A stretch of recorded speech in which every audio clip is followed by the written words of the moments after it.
প্রতীক্ষার অবসান ঘটতে চলছে সবার। রাত পোহালেই ভোট গণনা 26শে বিধানসভা নির্বাচনে। এদিকে ভোট গণনা যাতে ঝঞ্ঝাটবিহীন সম্পূর্ণ হয় তার জন্য শ্রীভূমি জেলা প্রশাসন অত্যধিক সচেষ্ট।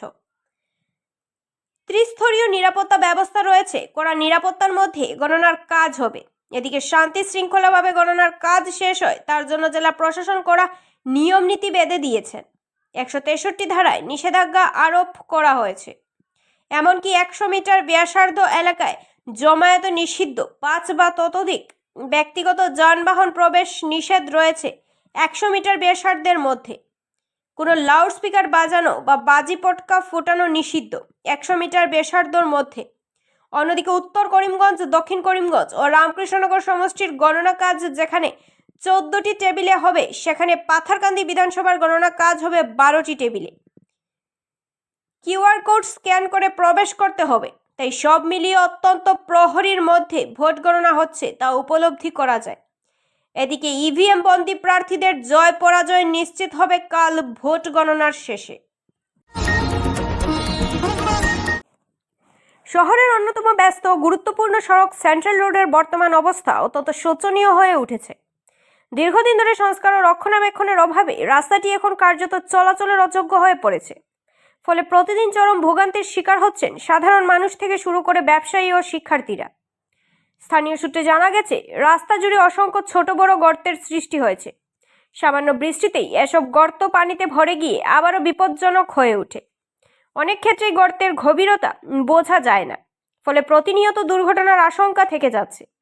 এছাড়া নিকাশি ব্যবস্থার দুর্বলতার কারণে রাস্তায় জল জমে থাকায় যান চলাচলে বিঘ্ন ঘটছে এবং প্রায়ই তৈরি হচ্ছে যানজট।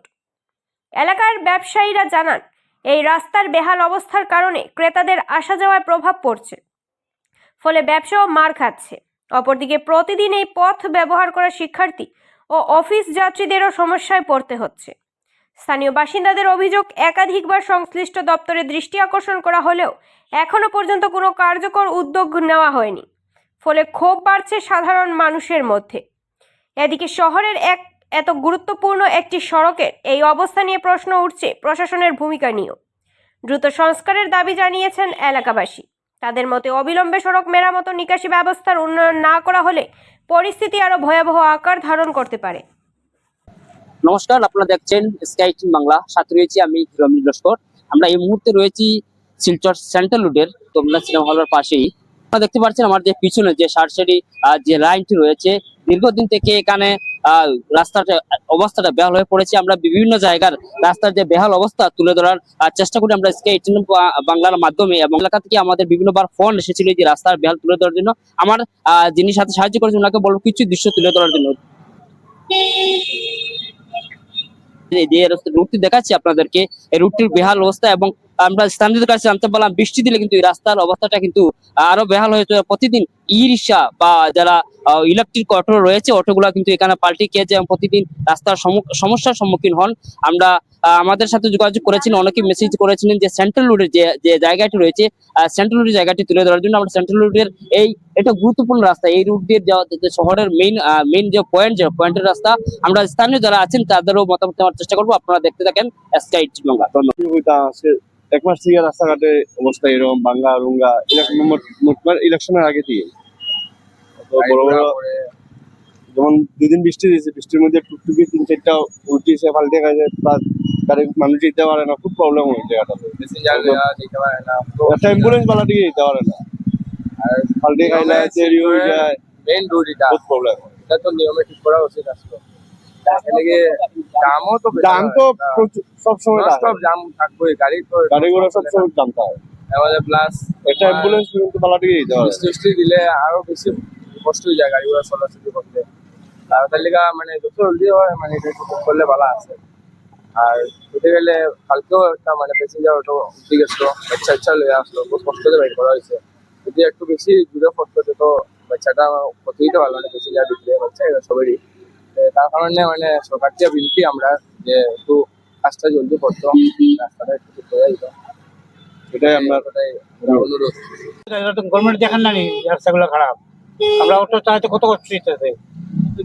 ওই তখন রেপুটেড ট্রিপ ক্যান্সেল হইলো, লিমিটের লিগে রেপুটেড ট্রিপ ক্যান্সেল, এমনি যেতে পারি না।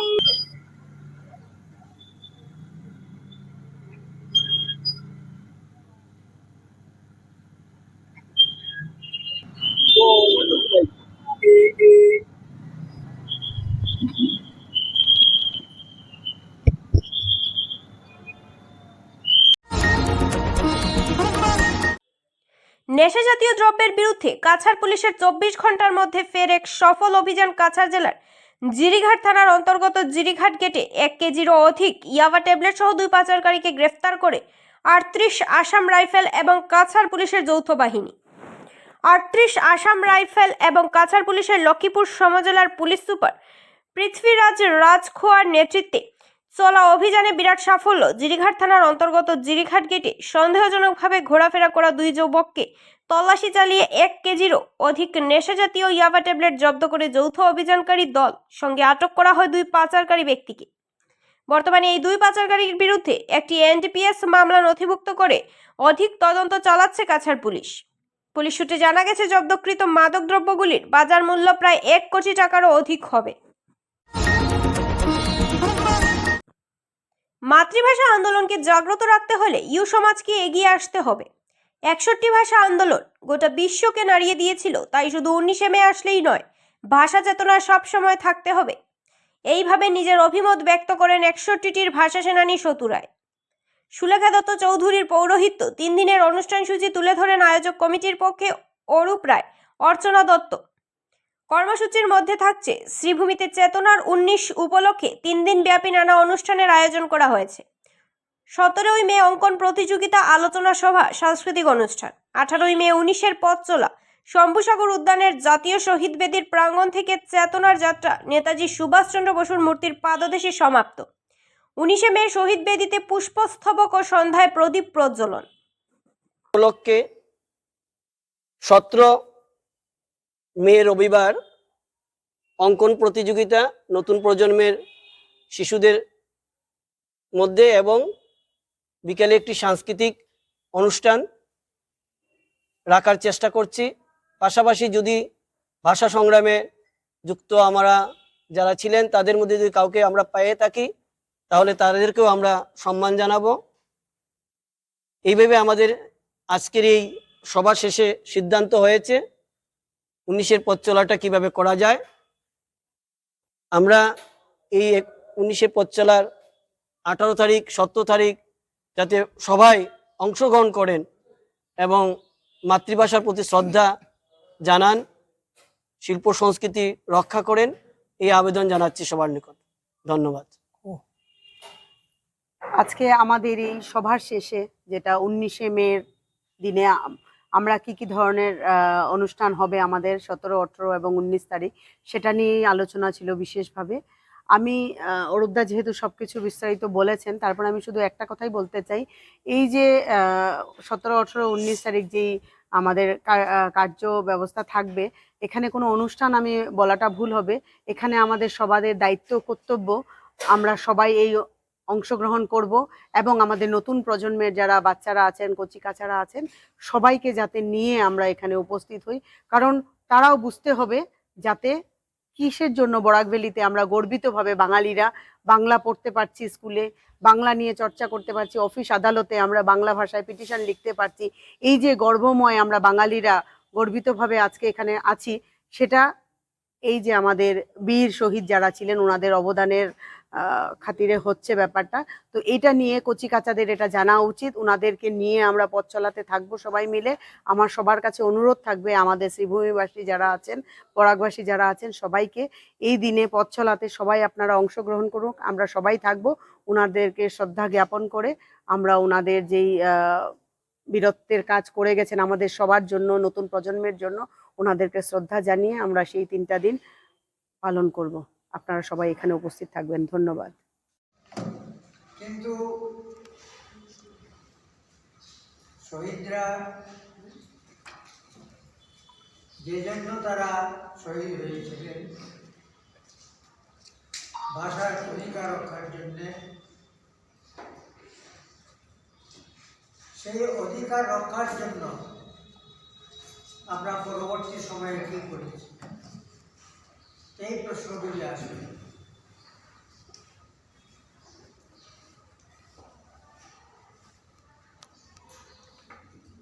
মে 19শে মে 18 মে আমরা পথ চললাম, বড় ধরনের একটা মিছিল করলাম বা একটা সভা করলাম। এটাই কি 19 মেয়ের আবেদন?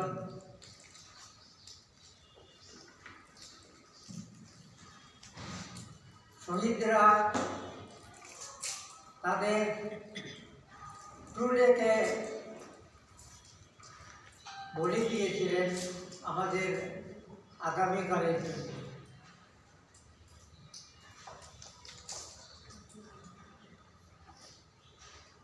এই যে শহীদদের আত্মবলিদান, এই আত্মবলিদান আমরা কতটুকু গৌরবমণ্ডিত করতে পেরেছি। রক্তের বিনিময়ে অর্জিত আমাদের অধিকার আজ আমাদের এই রাজ্যে পদে পদে লঙ্ঘিত। বিশ্ব সংবাদ মাধ্যম স্বাধীনতা দিবস উপলক্ষে শিলচর শহরে সাংবাদিকদের সম্মানে এক সংবর্ধনা অনুষ্ঠানের আয়োজন করা হয়। রবিবার সকালে শহরের সেলিব্রেশন ভবনে জনসম্প্রীতি সংগঠনের উদ্যোগে এই অনুষ্ঠানের শহরে বিশিষ্ট সাংবাদিকদের সংবর্ধিত করা হয়। অনুষ্ঠানে সভাপতিত্ব করেন যুব সমাজকর্মী তথা জনসম্প্রীতি সংগঠনের সভাপতি প্রসেনজিৎ দেব। এদিনের অনুষ্ঠানে সংগঠনের বিভিন্ন স্তরের পদাধিকারীগণ উপস্থিত ছিলেন। তাদের মধ্যে উল্লেখযোগ্য ছিলেন মুখ্য উপদেষ্টা বিমলেন্দু রায়, আইনজীবী গীতন নাথ, রিম্পি দে, মনিকা মণ্ডল, নিরূপণ দেব, সুব্রত দাস, রাজেশ্বর দাস, গোবিন্দ শুক্লবৈদ্য এবং মৃণাল শুক্লবৈদ্য সহ অন্যান্যরা। অনুষ্ঠানে বক্তারা সাংবাদিকদের সমাজে গুরুত্বপূর্ণ ভূমিকার কথা তুলে ধরেন এবং তাদের নিরলস কাজের প্রতি সম্মান জানান। পাশাপাশি সংবাদ মাধ্যমের স্বাধীনতার গুরুত্ব নিয়েও বিস্তারিত আলোচনা করা হয়। বক্তাদের মতে একটি সুস্থ ও গণতান্ত্রিক সমাজ গঠনে স্বাধীন ও নিরপেক্ষ সংবাদ মাধ্যম অপরিহার্য। সংগঠনের পক্ষ থেকে জানানো হয়, সাংবাদিকদের উৎসাহিত করতে এবং সংবাদ মাধ্যমের স্বাধীনতার পক্ষে সচেতনতা বাড়াতে ভবিষ্যতেও এই ধরনের উদ্যোগ গ্রহণ করা হবে। অনুষ্ঠানটি এক আন্তরিক পরিবেশে সম্পন্ন হয় এবং উপস্থিত সাংবাদিকদের সংবর্ধনা প্রদানের মাধ্যমে দিনটির তাৎপর্য যথাযথভাবে উদযাপন করা হয়। বর্তমান সময়ে সাংবাদিক উপর যে প্রতিবন্ধকতা আসছে, এটা আজকে বর্তমান নয়, এটা 1975 ইংরেজিতে আমরা দেখেছি। তৎকালীন ভারতবর্ষের প্রধানমন্ত্রী শ্রীমতী ইন্দিরা গান্ধী ছিলেন, উনিও জরুরি অবস্থা ঘোষণা করেছিলেন ভারতবর্ষে, সাধারণ সংবাদপত্রকে উনি বন্ধ করে দিয়েছিলেন। কিন্তু তথাপি যারা নির্ভীক সাংবাদিক তারা কিন্তু এত ইয়ের মধ্যেও ওনারা কিন্তু সংবাদ পরিবেশন করে গেছেন। কাজ সংবাদপত্র হচ্ছে স্বাধীনতা, সেই স্বাধীনতাকে কেউ খর্ব করার অধিকার নেই। সেই স্বাধীনতাকে সবাই যাতে জাগ্রত করে ভারতবাসীর প্রতিটি মানুষের কাছে যাতে পৌঁছতে পারে, এটাই সাংবাদিকের কাজ। সাংবাদিক ভালো করে যেন দেয়, কারণ আমরা দেখেছি ঘুম থেকে উঠে এখনো আমরা পত্রিকা পড়তে হয় আমাদের, কারণ আমরা আমাদের আশা থাকে যে আমরা যে নিউজগুলো দেখি তার থেকে হয়তো সাংবাদিকরা একটু ভালো নিউজ দেবেন পত্রিকাতে। সেই হিসাবে পত্রিকা এখনো চলে আসছে, এটা থাকবে, যুগ যুগ ধরে থাকবে, এটা কোনো নিশ্চিন্ন হবে না। শুধু আমাদের একটু প্রয়াস নিতে হবে যে আমরা প্রতিটি ক্ষেত্রে যাতে আমরা নির্ভীকভাবে আমরা প্রয়াস এই সংবাদ সম্মেলন করতে পারি। আজকে আমরা ওয়ার্ল্ড প্রেস ফ্রিডম ডে, এই উপলক্ষে আমরা একটা অনুষ্ঠান ছোট করে করেছি জনসম্প্রীতি সংস্থার পক্ষ থেকে। তো এখানে আমরা 20-21 জনের মতন সাংবাদিক ভাইদেরকে বোনদেরকে মিলিয়ে আমরা একটু সংবর্ধনা দিয়েছি, ওনাদের সঙ্গে একটু আলাপ আলোচনা হয়েছে আমাদের। এই উপলক্ষে আমরা একটা ছোট অনুষ্ঠান আজকে করেছি। কারণ হলো world freedom press freedom day, যেহেতু আমাদের সমাজের আমি মনে করি যে সাংবাদিকরা অনেক একটা গুরুত্বপূর্ণ স্থান নিয়ে আছেন। তো ওনাদেরকে আমাদের সম্মান জানানো আমাদের দরকার, আমাদের প্রয়োজন এটা। কারণ প্রত্যেকটা ক্ষেত্রেই আমাদের সমাজ মাধ্যম সংবাদ মাধ্যমের প্রয়োজন হয়। ঘুম থেকে ওঠার পরেই আমাদের যেভাবে পত্রিকার দরকার, বর্তমানে যুগে নিউজ চ্যানেল আছেন অনেকটা, তো ওইগুলো দেখে আমরা সমাজের কোনায় কোনায় কোথায় কি হচ্ছে সবগুলো কিন্তু এর মারফতেই আমরা পাই। কারণ আমাদের সবসময় সম্ভব হয় না যে সমাজের সব জায়গায় গিয়ে দেখবো। তো আমি মনে করি ওনাদেরকে সম্মান জানালে বা ওনাদের যদি আগামী দিনে আরো উৎসাহ বাড়বে এবং ওনারা কাজ করতে সমাজের সুবিধা পাবেন, এর জন্যই আমরা আজকে এই ছোট্ট প্রয়াসটা করেছি।